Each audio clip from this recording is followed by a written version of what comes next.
Hey everyone, it's Whitney from Butch Talk, and I am coming at you with a video about parents. Dun dun dun! So I've gotten a few messages and comments from people about how to talk to parents, either about coming out or about how they like to present, so like what clothes they like to wear. It seems like a lot of people are having problems either figuring out what to say or knowing that their parents aren't gonna like what they have to say, or they're nervous about it. They just kind of wanted to know like what I did or what some advice would be. First of all, I'm going to put a disclaimer on this video and say that none of what I'm about to say is necessarily going to work for you. This is just some things that either worked for me or some things to think about. If something I say you already know will not work for you, doesn't feel right, it makes you really uncomfortable, don't do it. You gotta figure out what's gonna work for you and what's gonna be best for you. It sounds like people are already having issues with their parents being upset that they wear men's clothing or boys' clothing. This is my experience with that. So I didn't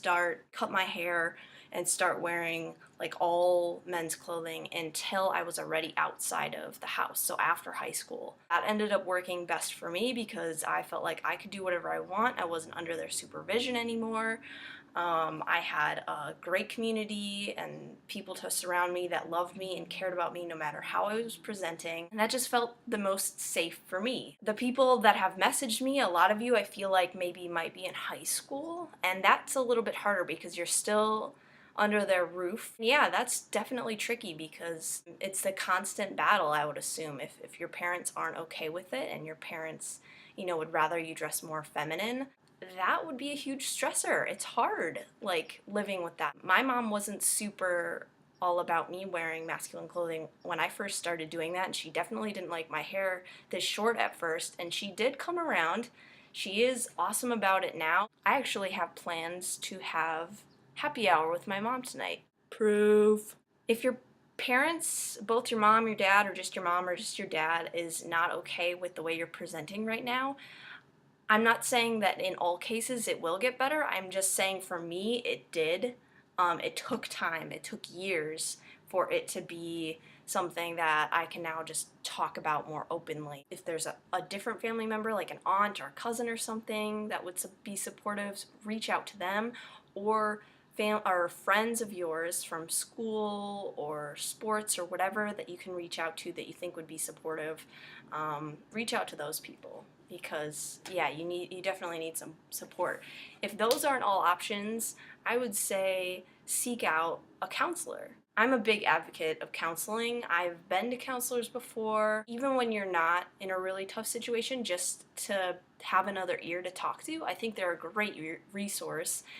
And I think more people should definitely take advantage of that resource because it's great to get your thoughts out there. It's great to feel like you're being supported and you're actually being heard and listened to and working through some stuff, especially these tough issues. If some of you are into reading different things, look up the gender book. I was going to do a whole video on the gender book, and I will in the future, but for right now, look up the gender book. The link will be in the description below. It is a great resource, not only for you to read, but if there's any family members, friends that maybe don't understand the differences between sex and gender and the different presentations that are out there, this is an amazing resource. Great illustrations. Another great resource to find community, I would say, is autostraddle.com. There is a place for a lot of people there. Want to read articles about queer people? That is a great community I found. Within Autostraddle, I would search for Butch Please. Butch writes this column about their experiences of being more on the masculine side and their kind of experiences with that and things that they like about it and things that have been difficult. So if you're just looking for more community so you feel like you're heard more, you feel like you're not alone, I would definitely go there as well. As far as talking to parents, it takes time. That's all I'm gonna say, because for a while I felt like a broken record talking to my parents over and over and over about how I present and about how I feel comfortable, and it did not happen overnight. They did not gain an understanding of it overnight. It took them years. I'm sorry if that makes you sad to hear, but sometimes it just takes people a while, and sometimes parents are great about it and they're accepting and they're like, I don't care, you're my kid no matter what, and I love you. But sometimes it takes them a while, and sometimes they get there eventually, and sometimes they never do. And that's the thing I think you're gonna have to remember. It is not about you. It is their own issues with not understanding gender and sexuality and sex and the differences between all those things. So just please don't take it on yourself. Please don't think that you're wrong or that you've done anything wrong or that you're a bad person. You are anything but those things. If you aren't feeling accepted and loved by your family, know that you are accepted. There's a place for you. You are loved in the LGBT family. So I hope that's a little bit helpful for some of you that are struggling right now. If you haven't subscribed already, make sure you do that so you can catch more of my videos. Also, I am on Instagram and Twitter if you'd like to follow me there. Alright, see you later, YouTube. Bye.